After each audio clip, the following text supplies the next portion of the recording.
You make a minor error on a project, and within seconds, your brain tells you you're entirely incapable and will never do anything right.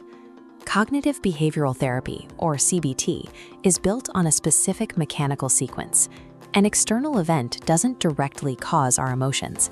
Instead, the event triggers a thought, its reality into a negative assumption. When the brain misrepresents reality multiple times a day, identifying where these thoughts deviate from the facts is the first step toward managing stress in our homes and workplaces. The first category of thought errors relies on absolute extremes, leaving no room for a middle ground. All or nothing thinking is common in high-pressure environments like the workplace. Consider a performance review with 9 areas of praise and 1 piece of constructive criticism.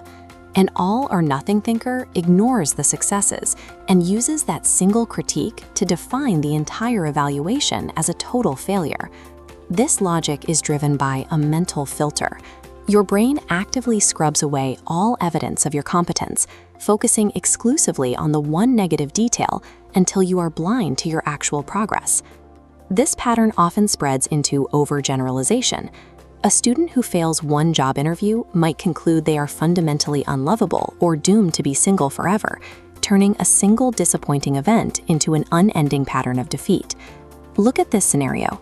You drop your phone, and before you even check the screen, you declare that your entire day is completely ruined. That is catastrophizing, expecting the absolute worst-case scenario over a minor inconvenience. Extremist thinking turns manageable setbacks into global crises. It forces a cycle of defeatism that prevents us from taking the simple steps needed to fix the original problem. Other glitches rely on fabrication rather than magnification.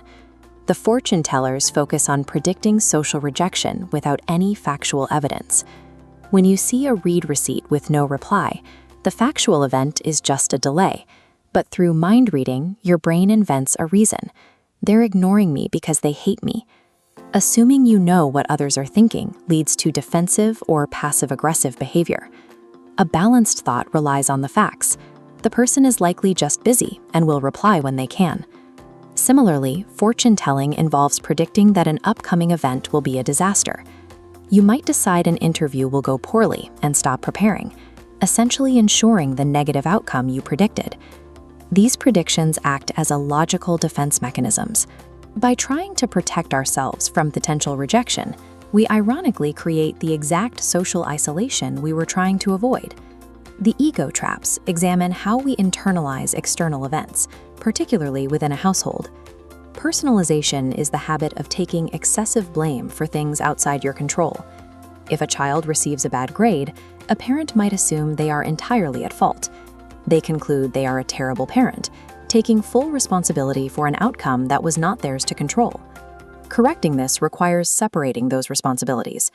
A parent can provide support, but the child's academic performance is their own.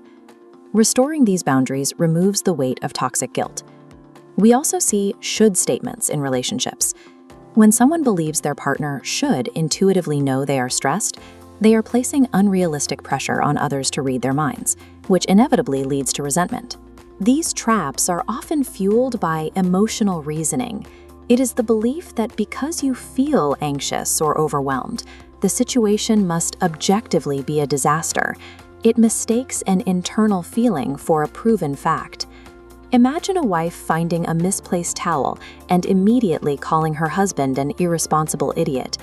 This is labeling, taking one mistake and using it to attach a harsh global identity to another person. Ego traps force us to internalize others' actions or brand them with permanent labels. They replace clear communication with emotional absolutes, making it impossible to solve the actual issue. To interrupt these patterns, Dr. David Burns developed the triple column technique, a daily habit for manually challenging negative thought patterns. First, write down the automatic thought, "I'm a failure for forgetting that meeting." Second, identify the distortion, overgeneralizing one mistake into a global failure. Finally, generate a rational response. I am a busy professional who missed one appointment. I've rescheduled and will set better alerts. By repeating this exercise daily, you train your brain to recognize these distortions the moment they occur. Catching the error before it triggers a spiral reduces the cumulative weight of chronic anxiety and prevents unnecessary conflict in your relationships. There is an immediate sense of relief in catching a distortion.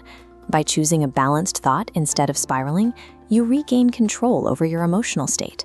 A thought can feel incredibly powerful in the heat of the moment, but feelings are not facts. To find the truth, we must be willing to observe, question, and challenge our own minds.